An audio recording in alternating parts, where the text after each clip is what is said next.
무조건적으로 믿으라고 말씀하지 않으세요. 분명하게 자기 자신을 말씀하시고 내가 어떤 하나님인지를 분명하게 말씀하고 있거든요.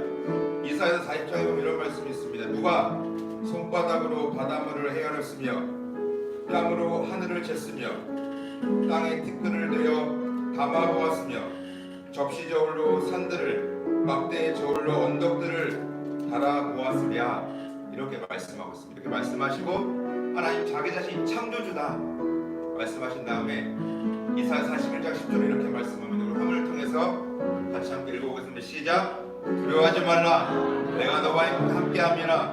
놀라지 말라. 나는 내 하나님 됨이라. 내가 너를 굳세게 하리라. 참으로 너를 도와주리라.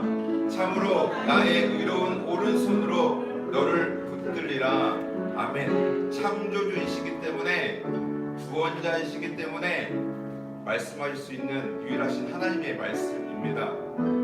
그냥 두려워하지 말라 말씀하신 것이 아니라 내가 창조주다. 그러니까 두려워하지 말고 놀라지 말라. 내가 너를 붙들어 주겠다 라고 말씀하고 있어요. 우리 같이 함께 찬양할 텐데요. 두려워 말라. 너와 함께함이라. 같이 함께 찬양합니다.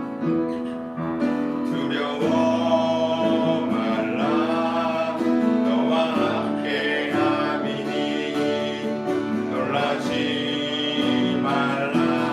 나는 내 하나님 됨이니. 무서워 말라. 내가 널 도와주리니. 너는 마음에 염려치 말라. 다시 한번 두려워 말라. 두려워 말라. 너와 함께함이니 놀라지 말라. 나는 내 하나님 됨이니. 아멘. 무서워 말라. 내가 널 도와주리니. 너는 마음에 염려치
그때가 하나님의 내 입으로 안 될 때 빈손으로 걸을 때 내가 고백해 여호와 이래. 할렐루야. 주가 일하시네. 주가 일하시네. 주가 일하시네. 주께 맡기지 않는 자에게 주님 주가 일하시네. 주가 일하시네. 주가 일하시네. 신뢰하며 걷는 자에게 우리 모인 이곳에 주님 함께 계시네. 우리는 아버지께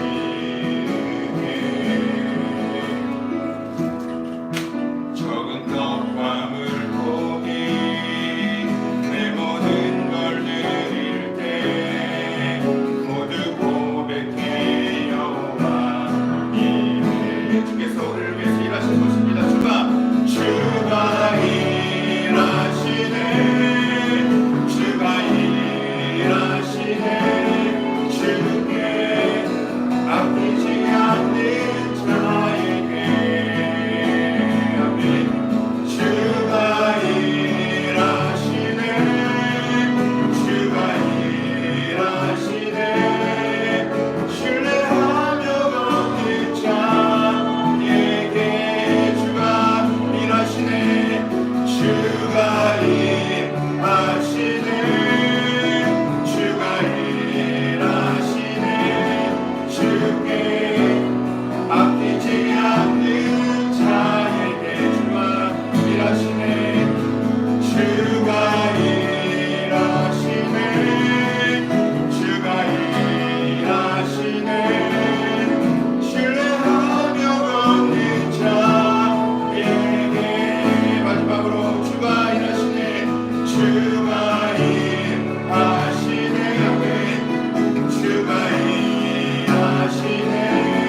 주께 아끼지 않는 자에게 할렐루야. 주가 일하시네. 주가 일하시네. 주가 일하시네. 신뢰하며 걷는 자에게 아멘. 같이 함께 기도하겠습니다. 걸어가신 하나님 아버지, 두려워하지 말라. 내가 너와 함께한다고 말씀하신 주님, 영원토록 내가 너와 함께하겠다고 약속하신 주의 약속의 말씀을 의지합니다. 하나님, 나와 함께하여 주신 주님을 찬양합니다. 하나님, 지금도 주님께서 일하고 계십니다. 졸지도 않으시고 주무시지도 않으시고 일하고 계신 하나님이십니다. 하나님, 이 시간 간절히 기도하오니 주님, 내가 주님을 더 의지하게 하시고 주님을 더 찬양하게 하시고 주께 더 가까이 가게 하여 주시옵소서. 내 힘으로 안 되는 많은 일들이 있지만 주님 일하심을 신뢰합니다. 주님을 찬양합니다. 우리 같이 함께 기도하겠습니다. 거룩하신 하나님 아버지, 주가 일하시고 계십니다. 졸지도 않으시고 주무시지도 않으시는 하나님 아버지, 여호와 하나님의 이름을 찬양합니다. 두려워하지 말라, 놀라지 말라, 내가 너와 함께한다고 말씀하셨습니다. 살아계신 말씀입니다. 아버지, 주여 우리에게 은혜를 베풀어 주셨습니다. 내가 하나님의 백성이 되었습니다. 예수 그리스도를 통하여, 주님을 통하여 내가 주님의 자녀가 되었습니다. 거룩하신 주님, 주의 영광을 보여 주시옵소서. 이 시간 예배 가운데 주님 함께하여 주시고 내가 주님을 만나는 시간이 되기를 원하며 주님과 함께하는 시간이 되기를 원하며 주님과 동행하는 시간이 되기를 원합니다. 내가 너를 꼭 붙잡아 주리라. 내가 너를 꼭 붙잡아 주리라. 하나님 말씀하고 있습니다. 너는 마음에 염려하지 말라. 주가 일하시고 계시기 때문입니다. 하나님, 주님을 찬양합니다. 나의 여호와 하나님을 찬양합니다. 우리 주 예수 그리스도가 나의 주인이시고 구원자이십니다.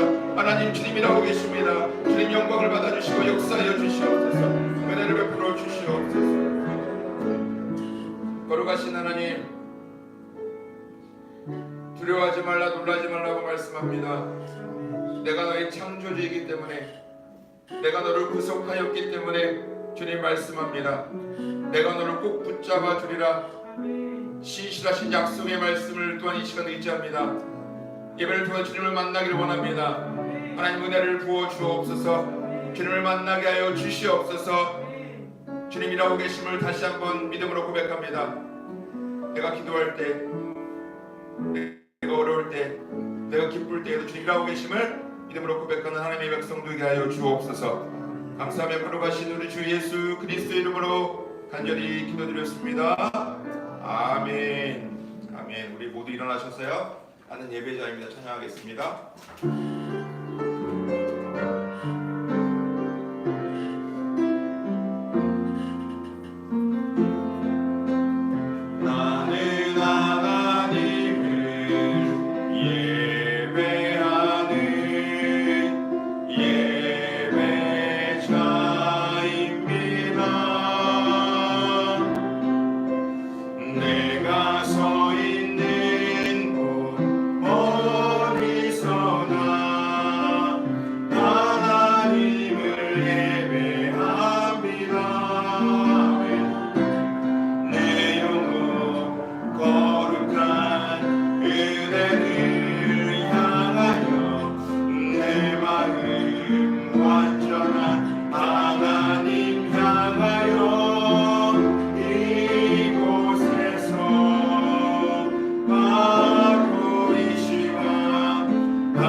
전능하사 천지를 만드신 하나님 아버지를 내가 믿사오며 그 외아들 우리 주 예수 그리스도를 믿사오니 이는 성령으로 잉태하사 동정녀 마리아에게 나시고 본디오 빌라도에게 고난을 받으사 십자가에 못 박혀 죽으시고 장사지 사흘 만에 죽은 자 가운데서 다시 살아나시며 하늘에 오르사 전능하신 하나님 우편에 앉아 계시다가 저로서 산 자와 죽은 자를 심판하러 오시리라. 성령을 믿사오며 거룩한 공회와 성도가 서로 교통하는 것과 죄를 사하여 주시는 것과 몸이 다시 사는 것과 영원히 사는 것을 믿사옵나이다.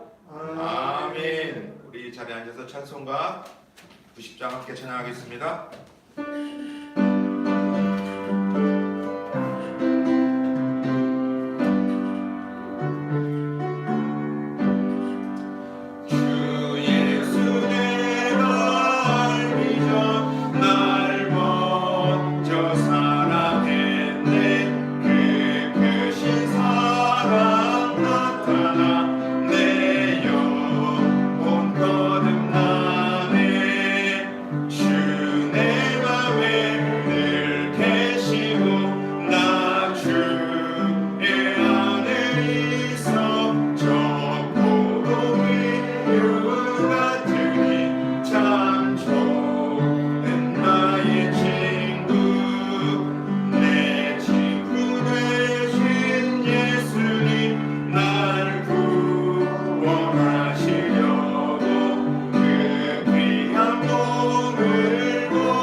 기도하겠습니다. 여호와는 내게 복을 주시고 너를 지키시기를 원하며 여호와는 그의 얼굴을 내게 비추사 은혜 베푸시기를 원하며 여호와는 그 얼굴을 내게로 향하여 드사 평강 주시기를 원하노라. 아멘. 거룩하신 하나님 아버지, 주님 이 시간 주님 앞에 나와 예배드리는 하나님의 자녀들을 기억하여 주시고 주의 영광을 비춰 주시옵소서. 은혜 베푸시기를 원하시고 구원하기를 원하시고 함께하기를 원하시는 우리 주 하나님 아버지, 이 시간 주의 백성들이 주님 앞에 경배하고 예배드리오니 우리의 예배를 받아주시고 주님 흠양하여 주시기를 원합니다. 하나님 아버지, 이 시간 또한 간절히 기도하는 것은 주님께서 이 자녀들 위해 복의 복을 더하여 주시고 축복하여 주시기를 원하며 이 세상 가운데 살아갈 때 주님과 늘 동행하는 그 가장 귀한 축복을 누리고 살아갈 수 있는 하나님의 자녀들이 되게 하여 주시옵소서. 하나님 아버지, 한국교회를 기억하여 주시길 원합니다. 한국교회에 주님 함께하여 주시옵소서. 회복시켜 주시기를 원합니다. 주 예수 그리스도를 주로 고백하며 아버지 정말 복음을 전하는 일에 최선을 다하는 한국교회 되게 하시고 땅끝까지 복음을 전하는 일들에 하나님 주님 오시는 그날까지 귀하게 사용되는 한국교회가 되게 하여 주시옵소서. 우리 영재교회를 주님이 기억하시고 이 교회를 통하여 세우신 목적과 비전대로 하나님의 마음을 담아내는 교회가 되게 하시고 이 교회 공동체를 통하여 주님의 뜻이 이루어지는 귀한 믿음의 거룩한 공동체가 되게 하여 주시옵소서. 거룩하신 아버지, 또한 이 시간 간절히 기도합니다. 하나님 아버지, 지금도 하나님 복음을 위해서 애쓰고 힘쓰는 선교사들을 기억하여 주시고 하나님 복음을 전하는 그들의 사명과 소명과 사명 위에 주님들 함께하여 주시기를 원하며 아버지, 그들이 기도하는 간구의 제목마다 주님 응답하여 주시옵소서. 그들의 건강과 그들의 체력과 그들의 재정과 그들의 자녀들 위해 주님 복의 복을 더하여 주시길 원하며 하나님 사역에 집중할 수 있도록 하나님 은혜를 베풀어 주시옵소서. 하나님 아버지, 그들을 통하여 땅끝까지 복음이 전해지길 원합니다. 그들을 사용하여 주시는 하나님 아버지, 주 예수 그리스도의 복음을 전할 일에 귀하게 사용되게 하여 주시옵소서. 이 나라의 민족을 기억하여 주시길 원합니다. 이 나라의 민족을 통하여 영광을 받아주시고 주님이 기뻐하시는 거룩한 민족, 하나님의 선택받은 민족이 되게 하여 주시길 원하며 대통령과 정치 위정자들을 기억하여 주시고 지혜를 더하여 주시기를 원하며 아버지, 인족을 잘 다스릴 수 있는 은혜가 그들 가운데 있게 하여 주시옵소서. 하나님 아버지, 말씀 듣기를 원하면 우리의 마음을 열어주시옵소서. 영적인 귀와 영적인 눈을 열어주시고 아버지, 우리 마음 가운데 이 말씀이 뿌려짐으로 100배의 열매를 맺을 수 있는 귀한 믿음의 사람들 되게 하여 주시옵소서. 축복하며 걸어가신 우리 주 예수 그리스도 이름으로 간절히 기도드렸습니다. 아멘.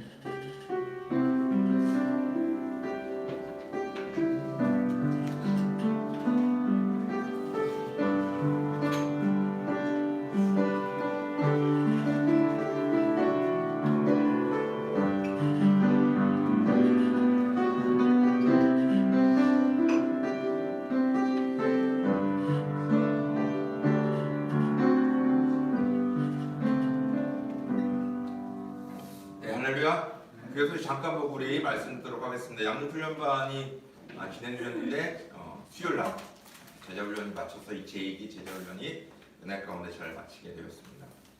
건강한 그리스도인 되기를 원하고요. 2022년 성경 일독표 읽고 계시죠? 네.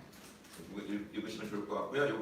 올해는 역사 순으로 성경 순서대로가 아니라 역사 순으로 읽고 있습니다. 한국교회와 선교사님들을 위해서 기도해 주시고 교회 전도는 매주 토요일날 10시 30분에 분당에 모여서 함께 전도하고 있습니다.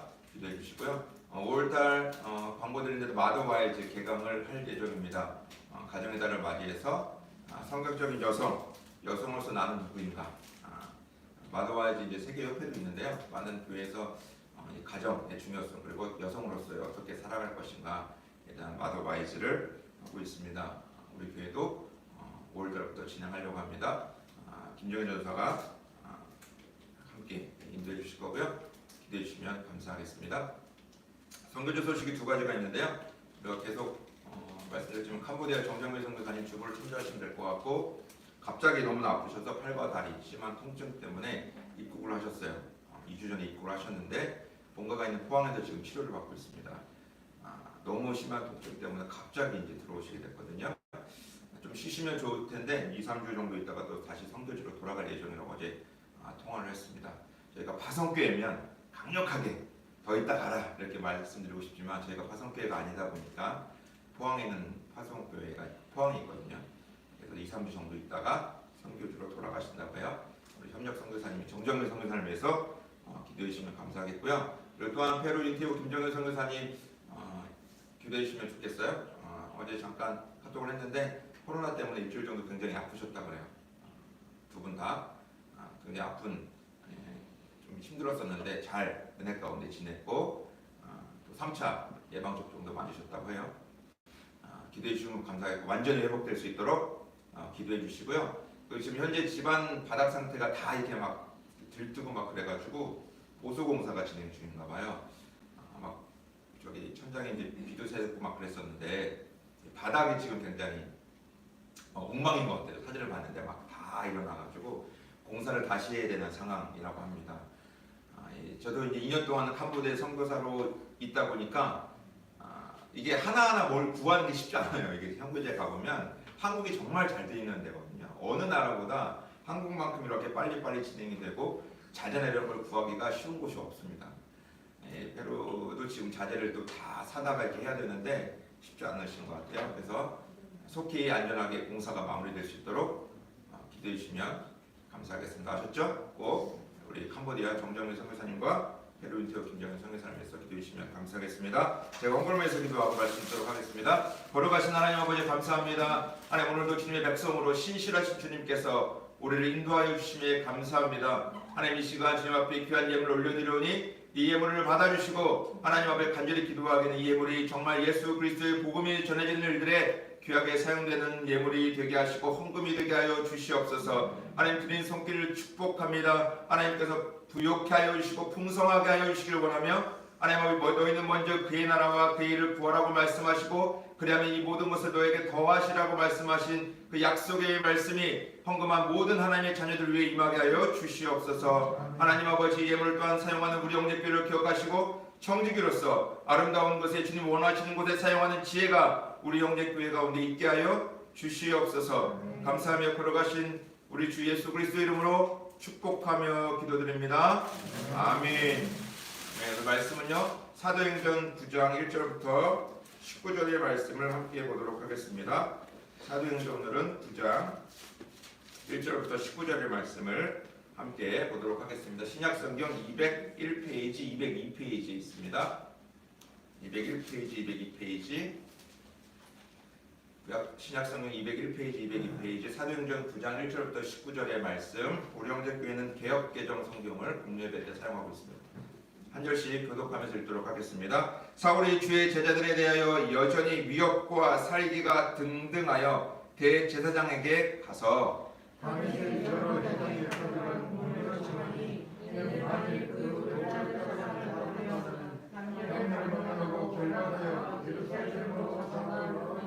사울이 길을 가다가 다메섹에 가까이 이르더니 호련히 하늘로부터 빛이 그를 둘러 비추는지라.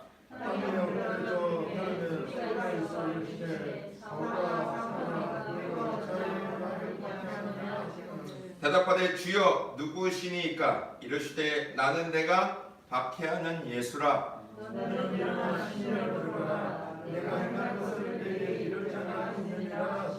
같이 가던 사람들은 소리만 듣고 아무도 보지 못하여 말을 못하고 서 있더라.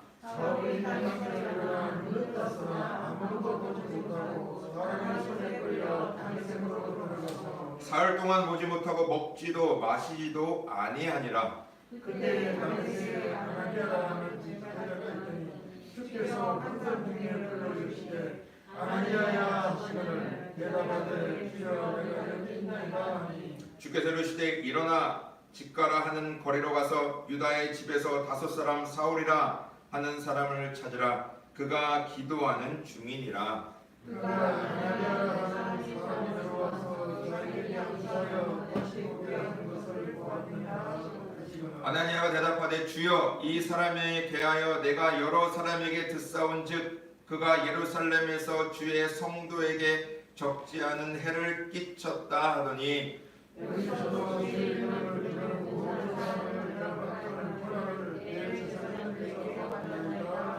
주께서 이르시되 가라. 이 사람은 내 이름을 이방인과 임금들과 이스라엘 자손들에게 전하기 위하여 택한 나의 그릇이라.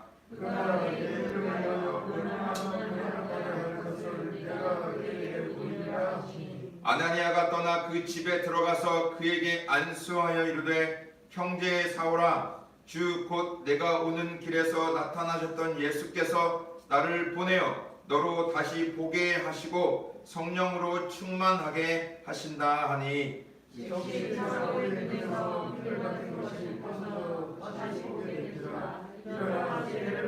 같이 읽습니다. 음식을 먹음에 강건하여 지니라. 아멘. 아멘. 오늘 사도행전 9장 1절부터 19절의 말씀을 통해서 한 사람의 회심으로 라는 제목으로 같이 함께 은혜를 나누도록 하겠습니다. 한 사람의 회심으로. 여러분은 인생의 마지막을 어떻게 보내고 싶으세요? 인생의 마지막. 우리가 금요 예배 때 함께 나눴었죠. 마지막, 끝이 중요하다. 끝이 좋아야 된다. 라는 말에 특히나 신앙인으로 예수 그리스도를 믿는 하나님의 백성은 끝이 좋아야 된다. 라는 것을 얘기했어요.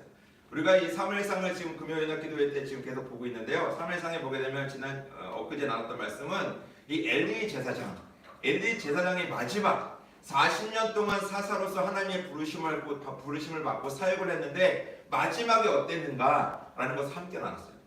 여러분, 성경은요 참 좋은 얘기, 멋진 얘기, 은혜가 되는 얘기를 하면 좋지만 성경에는 가끔 보면 자주 우리에게 어떤 그 사실들, 팩트, 정말 부끄러운 내용들까지도 그대로 드러나고 말씀해 주는 것을 우리가 보게 됩니다. 왜냐하면 하나님의 백성이 교훈을 삼기 위함이겠죠. 여러분, 엘리 제사장은 마지막에 어떻게 그의 마지막 죽음을 맞이했냐면 그가 넘어져서 죽음을 맞았어요. 그런데 성경에 보게 사무엘상 4장에 보게 되면 비대해지고 라고 해요. 성경은 우리에게 어떤 신체적인 이야기를 할 때 그냥 신체적인 이야기만 하는 것이 아니라 영적인 상태와 결부시켜서 말씀해 줍니다. 엘리 제사장이 비대해졌다라는 것은 몸이 그냥 단순하게 뚱뚱해졌다라는 의미를 하는 것이 아니라 영적인 상태가 어떻다는 거예요? 비대해졌다. 비만했다. 둔했다. 라는 거죠. 하나님의 말씀에 민감하지 못하고 둔감한 사람이 되었어요. 제사장임에도 불구하고 하나님의 말씀을 듣고 또 하나님의 그 예배를 인도하는 사람임에도 불구하고 40년 동안 그 마지막 인생의 끝자락에서는 비대해졌다. 또 어떻게 얘기하고 있냐면 눈이 어두워서 보지 못했다 라고 얘기했습니다. 여기 눈이라는 것은 그냥 육적인 눈을 얘기하는 것이 아니라 영적으로 굉장히 어두웠음을 얘기하고 있습니다. 민감하지 못했다.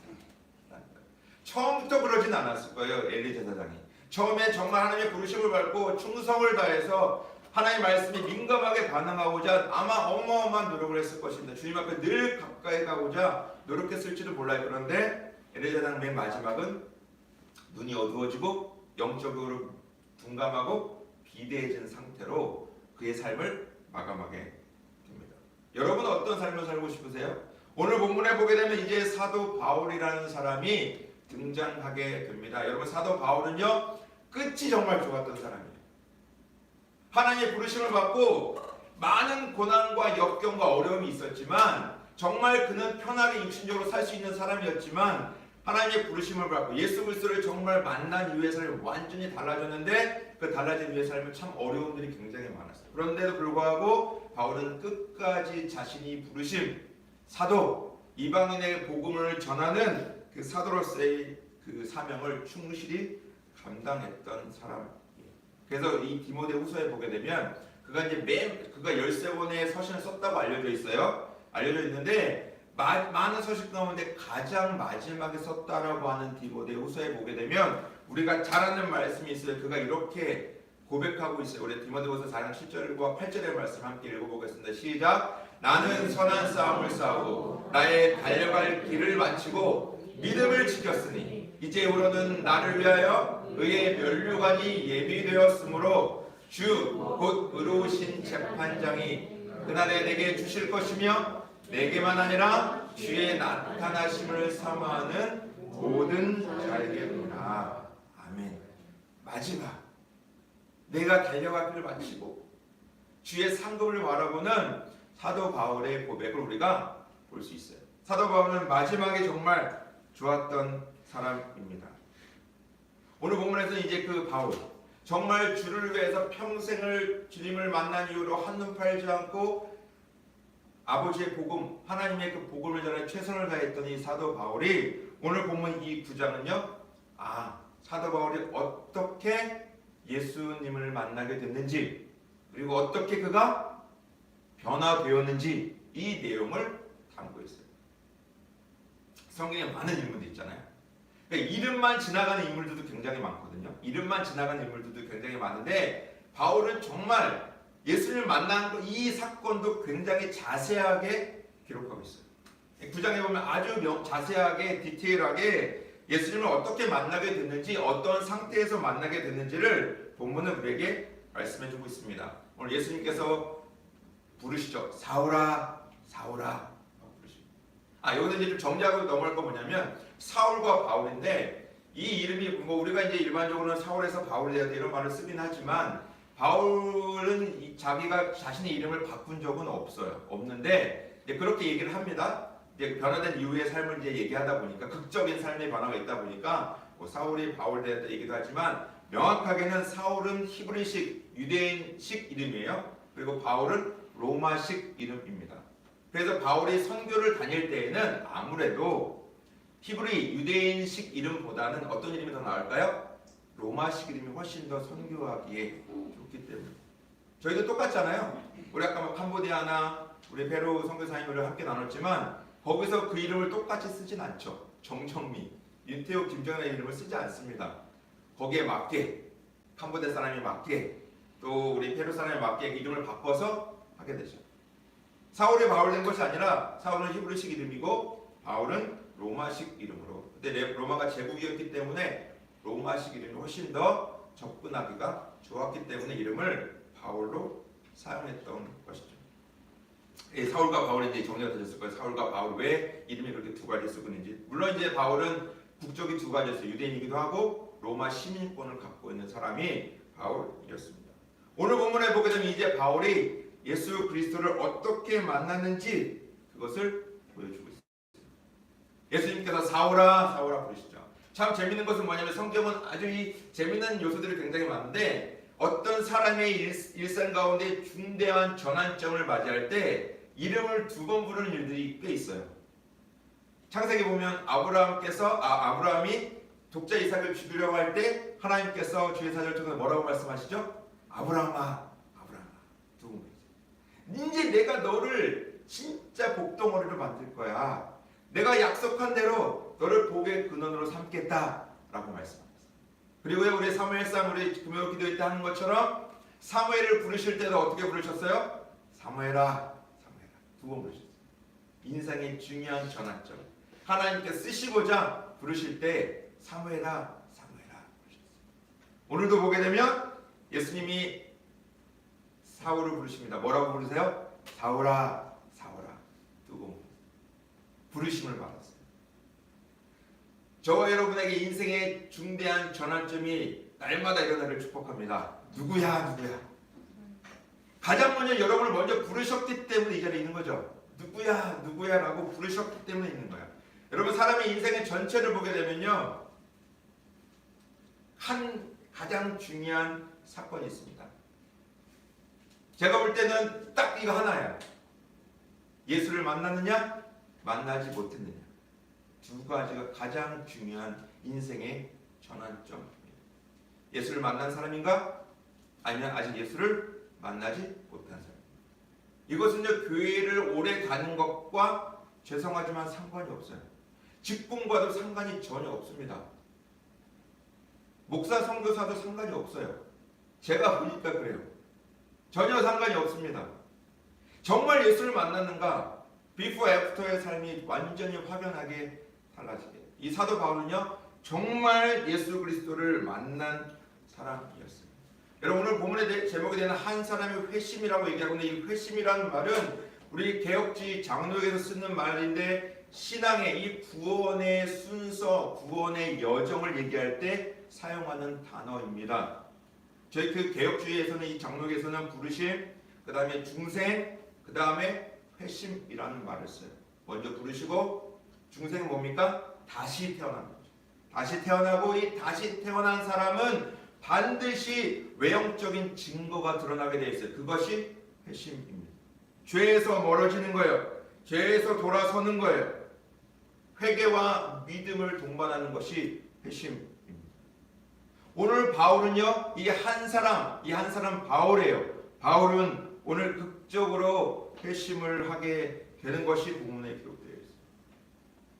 바울은 정말 이렇게 예수 그리스도를 만나고 중생하고 회심할 수 있는 가능성이 있었던 사람일까요? 없었던 사람일까요? 전혀 가능성이 없던 사람입니다. 여러분 어떻게 생각하세요? 사람이 변한다고 생각하십니까? 아니야, 사람 안 변해, 절대 안 변해 라고 생각하세요. 성경은요 우리에게 말씀해 줍니다. 사람은 변한다라고 얘기해요. 바뀔 수 있다라는 거예요. 누구를 만나면? 예수 그리스도를 만나면 그 사람은 달라진다, 변화된다 라는 것을 우리에게 말씀해 주고 있습니다. 여러분 9장 1절에 보면 사울의 상태를 얘기해 주고 있거든요. 우리 9장 1절의 말씀을 같이 함께 읽어보면 좋겠습니다. 시작. 사울이 주의 제자들에 대하여 여전히 위협과 살기가 등등하여 대제사장에게 가서 아멘. 이 말씀도 아멘. 모든 말씀은 아멘. 듣기 싫은 말씀도 다 아멘이에요. 주의 말씀이기 때문에. 살기가 등등했다.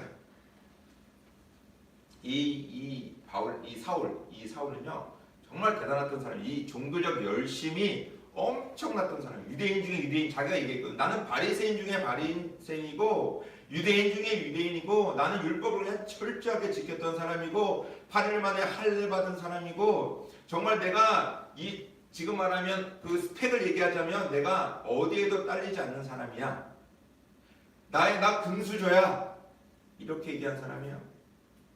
그의 종교적 열심은 정말 대단했습니다. 여러분 오늘 본문에 보게 되면 그가 살기가 등등했다. 예수 그리스도를 만나기 전에 상태는 어때요? 살기가 등등한 사람. 혹시 여러분 예수를 만나기 전에 이런 삶을 사셨던 분 있어요? 예수 믿는 사람 그냥 꼴 보기도 싫고 도대체 무슨 말 하는지도 모르겠고 거짓말 같고 이랬던 적 있으세요? 아마 여러분의 주변에 있을지도 몰라요. 거짓말이야. 말도 안 돼. 라고 위협하고 있는 사람이 있을지도 몰라요. 눈을 왜 불을 켜고. 창조주? 말도 안 돼. 우리가 어떻게 누가 의해서 창조되었냐? 왜 예수만 믿어야 구원에 이를 수 있냐? 라고 얘기하면서 눈에 불을 켜고 살기가 등등하게 말하는 사람이 있을지도 몰라요. 여러분 가족 가운데 있을지도 모르고 친구 가운데 지인들 가운데 그런 분들이 있을지도 모르겠습니다. 바울이 그랬어요. 종교적 열심이 대단했습니다. 여러분 우리가 제가 자주 말씀드리지만 저와 여러분이 지금 하고 있는 신앙생활은 종교행위가 아니라 그랬죠. 절대로 종교행위가 아닙니다. 때 되면 와서 예배드리고 다 물론 형식을 갖춰야 되지만 우린 종교생활을 하는 것이 아니에요.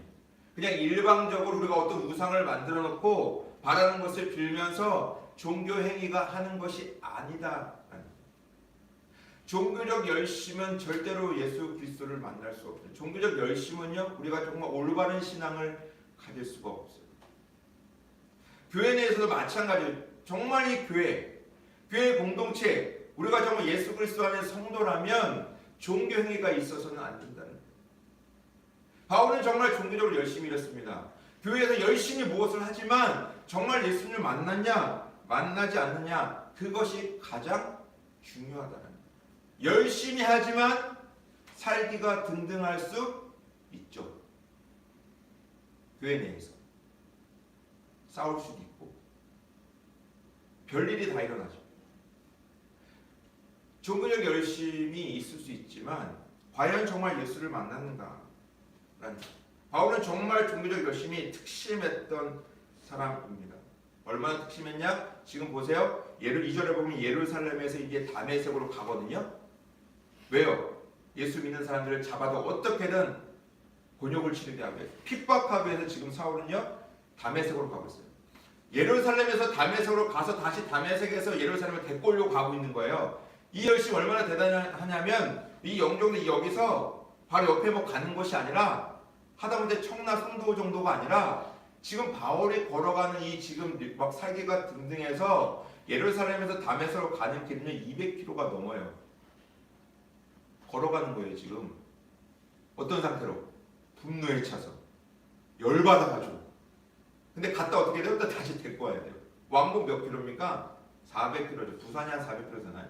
왕복 400km를 일주일 동안 가야 돼. 한 번 가는데 일주일, 오는데 일주일이에요. 거의 2주가 걸려요. 그 거리를 너무나 종교적 열심이 특심하다 보니까 자기는 그것이 하나님의 일을 하는 줄 알았다.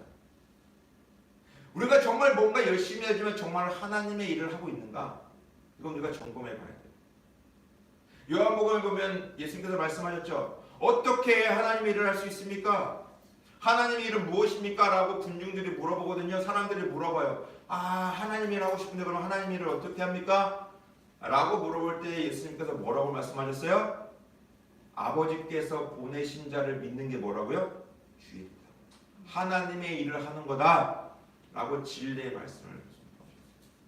저와 여러분이 정말 하나님의 일을 하고 있다. 가장 근본적으로 하나님의 일을 하고 있다는 것은 누구를 믿는 거예요? 예수 그리스도를 믿고 있느냐? 믿지 않고 하는 일은요, 죄송하지만 하나님의 일이 아닐 수 있는 확률이 굉장히 높다는 거예요. 그냥 종교적 열심이에요. 바울과 같은 사울과 같은 상태인 거예요. 200km를 마다하지 않고 갑니다. 여러분 앞에 있는 8장에 보게 되면 스데반의 순교 사건이 기록되어 있어요. 우리가 잘 아는 것처럼 그 가운데 누가 있었습니까? 사울이 있었어요. 다메섹을 왜 가고 있냐면, 왜 거기를 가냐면 스데반 순교 이후로 예루살렘에 있던 많은 그리스도인이 흩어집니다. 우리가 잘 아는 것처럼 디아스포라 유대인들이 각국으로 흩어졌어요. 근데 이 다메섹, 다마스커스라고 세 번역에는 번역되어 있어요. 시리아의 수도입니다. 흩어졌어요. 거기에 30개의 예배드리는 회당이 있었어요. 거기 그리스도인들이 잔뜩 모여 있으니까 그곳에 가서 잡아다가 내가 아주 그냥 요절을 내겠다. 이런 마음을 가지고 바울은 지금 다메섹으로 가고 있습니다. 그런데요, 다메섹으로 가는 중, 다메섹 도산이라고 하죠. 다메섹으로 가는 길에서 어느 정도 갔을지 모르겠지만 그 길에서 사울은 누굴 만나죠? 예수 그리스도를. 인격적으로 만납니다. 극적으로 만납니다. 물론 사도 바울과 같은 이렇게 극적으로 만나는 분들도 계시고, 어떻게 보면 말씀을 통해서 만나는 분들도 계시고, 하나님을 만나는 방법은 참 다 다양해요. 하나님이 획일적으로 일하시지 않기 때문에 다양한 방법으로 일하십니다. 이렇게 만나면 정말 뜨거울 것 같지만 다양한 방법으로 일하세요. 바울은요, 극적으로 하나님, 예수 그리스도를 만나게 됩니다. 다메섹과는 살기가 든든한, 절대로 하나님을 만날 것 같지 않고 예수님을 만날 것 같지 않는 상태, 정말 마음에 강팍하고 살기가 등등한 바울이 예수님을 만나게 됩니다. 여러분, 사람은 변합니다. 그리스도를 만나면 변해요. 예수 그리스도를 만난 사람은 변하게 돼 있어요. 달라지게 돼 있어요. 저 사람 정말 예수 믿을 수 있을까?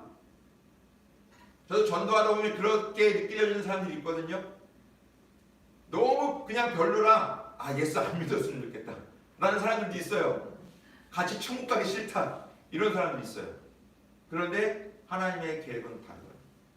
예수를 만나면 변한다고 말씀하고 있어요. 오늘 본문은 얘기죠. 사도 바울은 절대로 변할 수 없는 사람이었어요. 신약 성경 13권을 쓸 수 없는 사람이고, 예수 그리스도를 정말 복음을 전하는 1차, 2차, 3차 선교를 다니고, 마지막에는 성경 기록되어 있지 않지만 많은 분들은 순교했다라고 기록하고 있거든요. 그 영광스러운 순교의 자리까지 감히 나아갈 수 없었던 사람인데, 그는 예수를 만나고 완전히 달라집니다. 회심하는 사건이 오늘 본문은 우리에게 말씀해주고 있어요. 여러분, 요나서에도 보게 되면 우리에게 말씀해주고 있는 하나가 있습니다. 그것은 국가적으로 전체가 변하는 내용이 요나서에 기록되어 있어요. 아스르라고 하는 곳이. 요나가 그렇게 자기 민족을 너무나 괴롭혔기 때문에 가기 싫었거든요. 그래서 스페인으로 도망갔어요. 그런데 하나님 다시 불러서 다시 아수르로 보내십니다. 다시 보내셨어요. 근데 거기서 뭐라고 얘기했냐면 40일만 지나면 니느웨 성이 무너진다. 한국말에 이렇게 돼 있잖아요. 히브리어 이 원어 성경에 보게 되면요, 딱 5단어입니다. 너무 하기 싫어가지고 그냥 딱 5단어, 뭐 서론 본론 결론도 없이 40일 지나면 니느웨 성이 무너진다.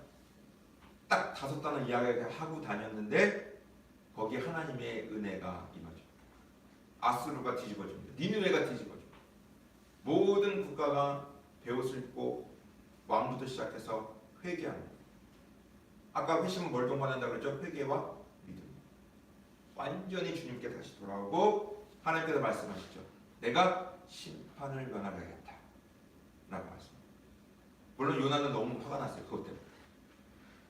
변하지 않을 것 같은 그가 무도했던 이 아수르마저도 변하다. 하나님의 절대적인 은혜이기 때문에 가능합니다. 오늘 본문에서 바울은요, 주님을 만나고 변하지 않을 것 같았지만 그는 변합니다.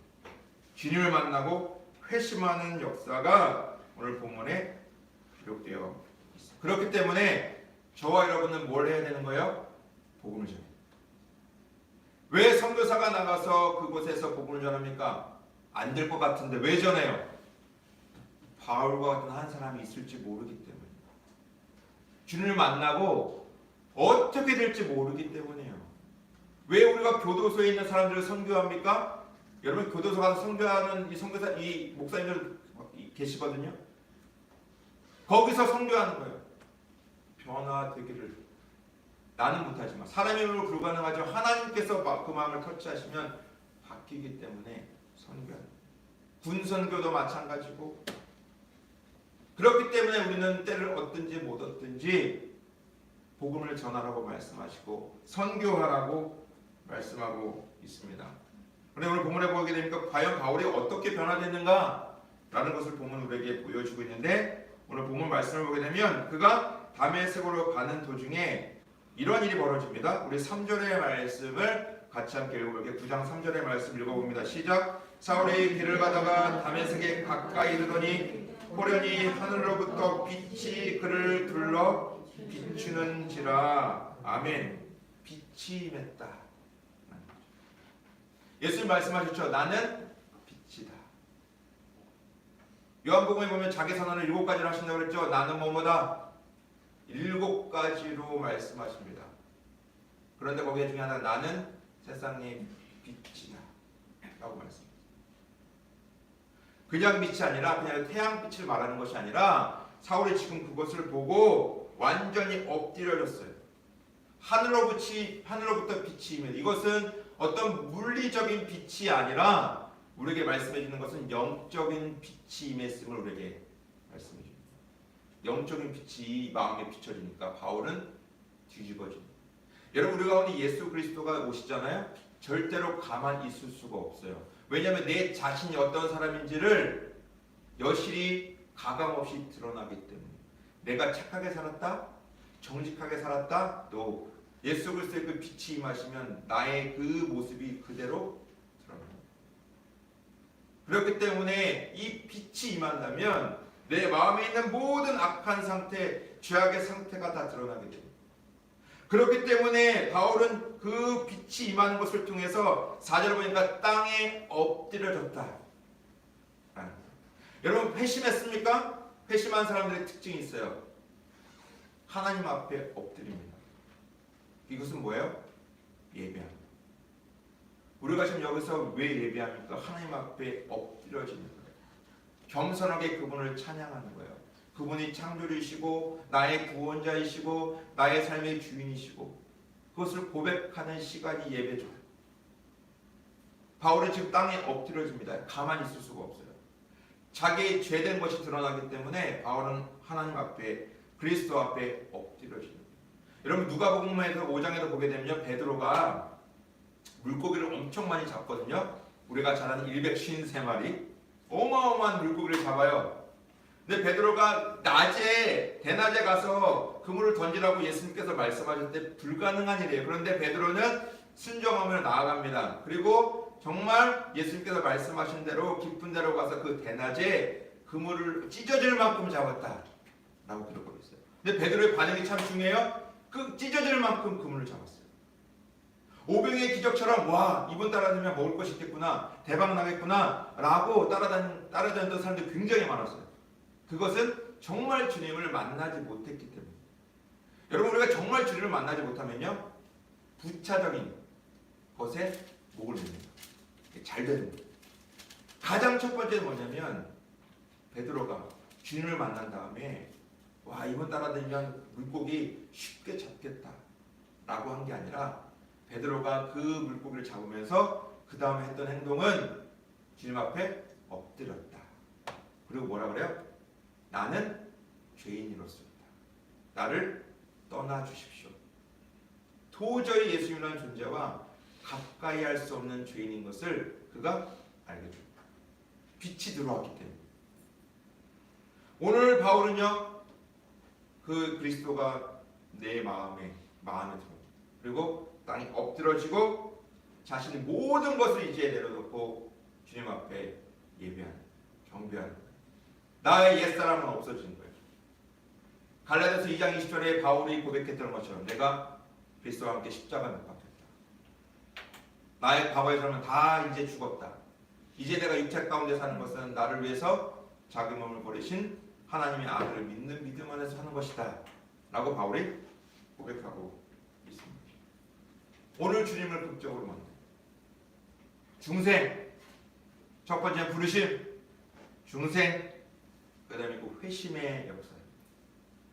주님 앞에 자신의 죄를 보니까 도저히 있을 수 없기 때문에 엎드려요. 그리고 진정으로 예배 드리는 자가 오늘 바울이 되었음을 본문은 얘기해주고 있습니다. 한 사람이 그 회심, 바울은 회심하게 돼요. 정말 진정한 회심이 바울의 삶에 있었습니다. 저는 저와 여러분이 정말 진정한 회심이 우리 가운데 있기를 축복합니다. 다시 태어나셨어요? 그러면 우리에게 그런 일들이 일어나요. 근데 혹시 열심만 있습니까? 점검해봐요. 열심만 있다면 그것은 점검해봐요. 회심의 역사가 우리 가운데, 여러분 바울이요 회심했어요. 주님을 만났어요. 아까 말씀드렸죠. 주님을 찬양해요. 경배해요. 엎드려졌어요. 거기서 끝났습니까? 아니요. 바울은 주님을 만난 이후로 가만히 있을 수 없었어요. 하나님께서는 특별한 은혜를 주셔서 아나니아라는 사람을 보내셔서 눈이 멀었지만 다시 눈을 뜨게 하셨어요. 비늘을 벗겨주셨어요. 새로운 영적인 눈을 열어주셨어요. 저와 여러분의 영적인 눈을 새롭게 열어주셨기 때문에 우리에게 죽었던 영이 다시 살아났기 때문에 예수 그리스도를 만날 수 있는 거죠. 하나님 아버지를 고백할 수 있는 거예요. 우리의 영은 완전히 죽었던 사람들이었기 때문에 주의 새로운 영, 하나님의 거룩한 성령을 보내주시고 그리고 하나님을 아버지라고 고백할 수 있게 하셨습니다. 바울은 예수님을 만났어요. 영적인 눈을 열어주셨어요. 그 다음에 그가 했던 일은 바로 복음을 전하는 일이었습니다. 여러분 다메섹이라는 곳은 원래 처음에 바울이 왜 갔죠? 죽이러 잡아서 예루살렘에 다시 끌고 가서 어떻게 하려고 왔던 사람이에요. 예수를 믿는 사람들이 너무나 싫었기 때문에 자기의 종교적 열심으로 그들을 잡아다가 다시 예루살렘에 가서 핍박을 주려고 했던 사람이 바울이에요. 그런데 그 다메섹 처음에 의도와 달리 주님을 만난 이후에 19절부터 20절, 21절, 22절을 보게 되면 이제 바울이 다메섹이라는 곳에서 전도하기를 시작합니다. 회심한 이후로 예수를 전하는, 내가 만났던 예수를 전하는 사람으로 완전히 달라졌어요. 얼마나 이 바울의 인생에서 가장 중대한 전환점인지 바울은 사도행전 22장에서 유대인들 앞에서, 그리고 사도행전 26장 황제, 로마 황제 앞에서 똑같이 자기가 오늘 본문에서 예수를 만났던 사건을 똑같이 기록합니다. 증언해요. 나 이런 사람이었습니다. 그런데 내가 예수를 만났습니다. 어떻게 만났는지를 구체적으로 또한 유대인들 앞에서. 유대인들 볼 때는 저 사람 원래 저러지 않았는데 왜 저러지? 정신이 나갔나? 바울은 자신의 간증을 그대로 숨기지 않고 그대로 말합니다. 황제 앞에서도 마찬가지로 되어 있습니다. 여러분, 예수를 정말 만난 사람, 요한복음에 보면 사마리아 여인도 마찬가지죠. 사람을 피해서 다녔던 사람이에요. 뭐 지금 말하면 대인기피증? 사람을 피해서 몰래 물을 떨어오던 여인이었어요. 그런데 예수를 만난 이후로 물동이를 버리고 그렇게 숨어서 다녔던 그 사마리아 여인이 마을로 들어가서 복음을 전합니다. 완전히 달라져. 바울은요, 주님을 만난 이후로 주님을 찬양하고 경배하고 주님 앞에 완전히 엎드려지는 삶을 살아요. 그리고 그는 복음을 전하는 사람이 되었습니다. 여러분, 한 사람의 회심, 하나님께서는 늘 어마어마한 놀라운 큰 뜻을 갖고 계세요. 그분은 광대하신 분이시고 위대하신 분이시고, 한 사람 한 사람의 회심은 한 사람 한 사람의 회심으로 끝나지 않습니다. 절대로 끝나지 않아요. 여러분, 대한민국이 복음이 들어와서 130년에 복음이 들어왔잖아요. 많은 선교사들이 정말 죽음을 각오하고 여기 들어왔습니다. 대한민국이 정말 이렇게 말도 안 되는 놀라운 기적의 역사, 복음의 역사가 일어난 것은 한 사람의 회심이 있었을 거예요. 그 한 사람의 회심이 선교사로 헌신하고 자신이 그렇게 좋아했던 가족과 또 여러 가지 자기 고국을 두고 한국 땅을 밟았어요. 그리고 그 한 사람의 회심이 지금 우리가 아는 것처럼 어마어마한 하나님의 구속의 역사가 이 대한민국에 일어났습니다. 대한민국은 뭐 전 세계적으로 기독교적 이 역사에서 하여튼 한 획을 그은 민족이에요. 정말 하나님의 큰 은혜입니다. 성교지 나가보면 알아요. 이렇게 교회가 성도들의 헌금으로 세워지고 자립하는 것은 굉장히 쉽지 않은 일이에요.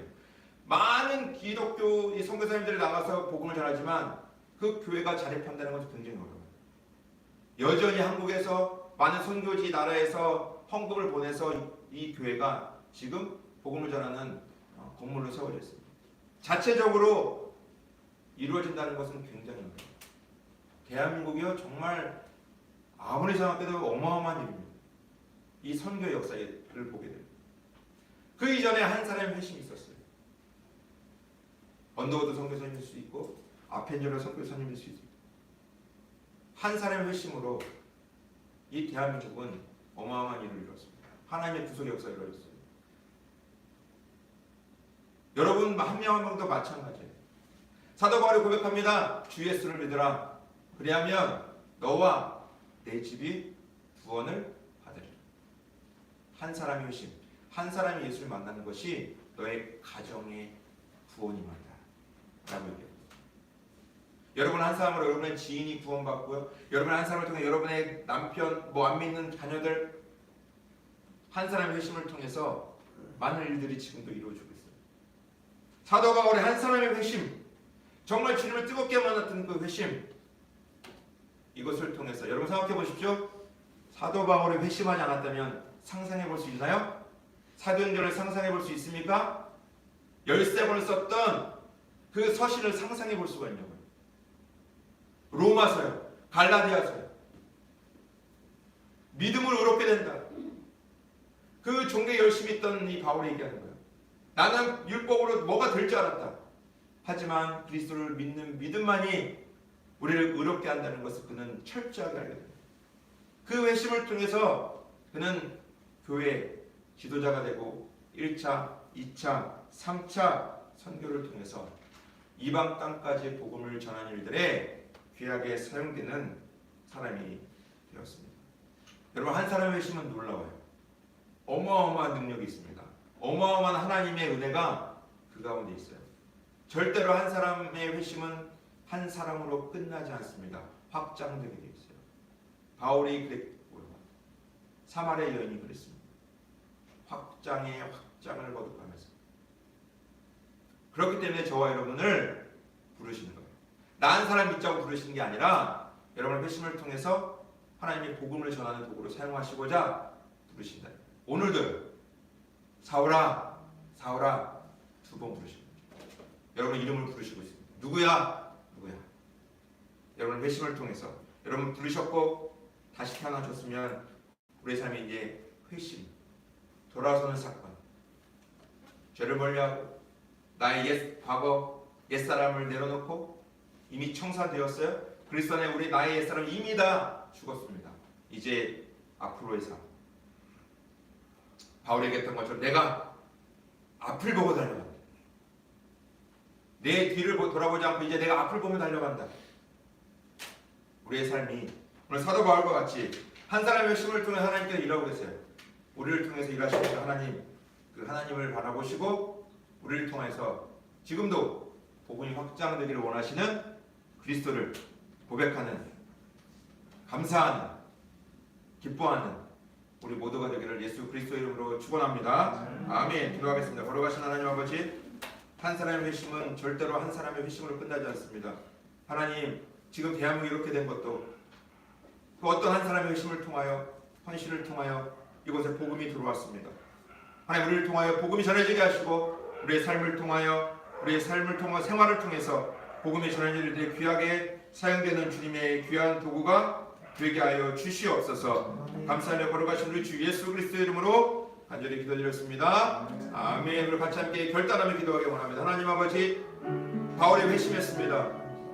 회심의 역사를 통해 세계 선교가 이루어졌습니다. 하나님, 나를 사용하여 주시옵소서. 나를 사용하여 주시옵소서. 우리 같이 함께 기도하겠습니다. 걸어가신 하나님 아버지, 간절히 기도하기 원합니다. 아버지, 나를 사용하여 주시옵소서. 아버지, 내가 주님 앞에 아버지 달라지기를 원합니다. 아버지, 나를 부르시고 나를 다시 태어나게 하시고, 아버지, 내가 이제 회심의 역사, 다시 죄에 짓지 않고 죄를 멀리하고 돌아서며 이제 복음을 전하는 주님의 귀한 주님의 사자가 되게 하여 주시고, 주님의 증거자가 되게 하시고, 메신저가 되게 하여 주시옵소서. 걸어가신 아버지, 한 사람의 회심은 놀랍습니다. 위대한 주의 구속의 역사를 이루어갑니다. 하나님, 나를 주님 사용하여 주시옵소서. 나를 인도하여 주시길 원합니다. 하나님, 나를 귀하게 사용하여 주시옵소서. 은혜를 베풀어 주시옵소서. 걸어가신 주님, 나를 사용하여 주시길 원합니다. 은혜를 더하여 주시옵소서. 하나님, 내가 정말 주님 앞에 영광 돌리길 원합니다. 달라지길 원합니다. 아버지, 정말 주님의 귀한 도구가 되기를 원합니다.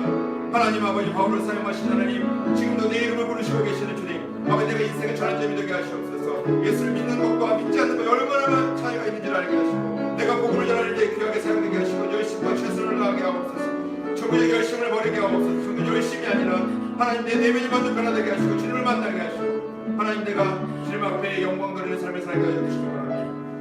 하나님, 도와주시옵소서. 걸어가신 하나님 아버지, 한 사람 바울의 회심을 통하여 세계 선교를 이루신 하나님, 하나님, 나를 통하여 주의 복음이 전해지게 하여 주시옵소서. 지금도 내 이름을 부르시고 계신 하나님, 하나님, 내 이름을 부르시고 주여 나를 사용하시기를 원하시는 주님, 내가 주님 앞에 귀하게 사용되는 자가 되기 원합니다. 하나님, 나를 사용하여 주시옵소서. 나를 통하여 우리 지인들이 아버지 복을 받게 하옵소서. 가장 위대한 복, 영적인 축복, 예수 그리스도를 만나는 역사가 나를 통하여 이루어지게 하여 주시옵소서. 감사하며 걸어가신 우리 주 예수 그리스도 이름으로 간절히 기도드렸습니다. 아멘. 아멘. 우리 모두 일어나셔서 함께 파송의 찬양 함께 하시고요, 예배 마치도록 하겠습니다. 하나님께서 또 여러분의 삶 가운데 함께 하실 것입니다. 같이 함께 찬양하겠습니다.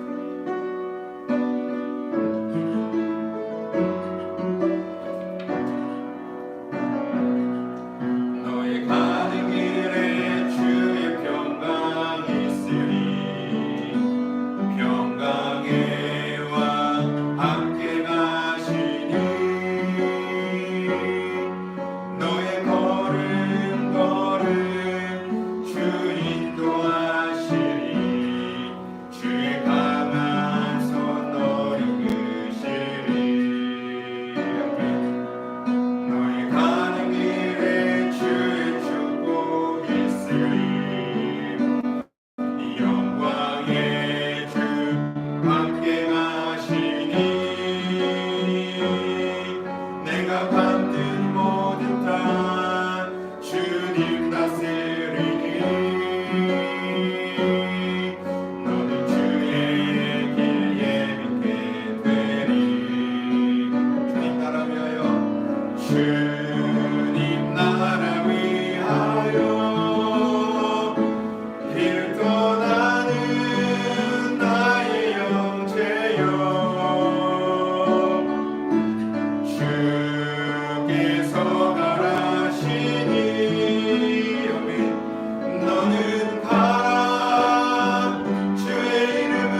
결단하며 다짐합니다.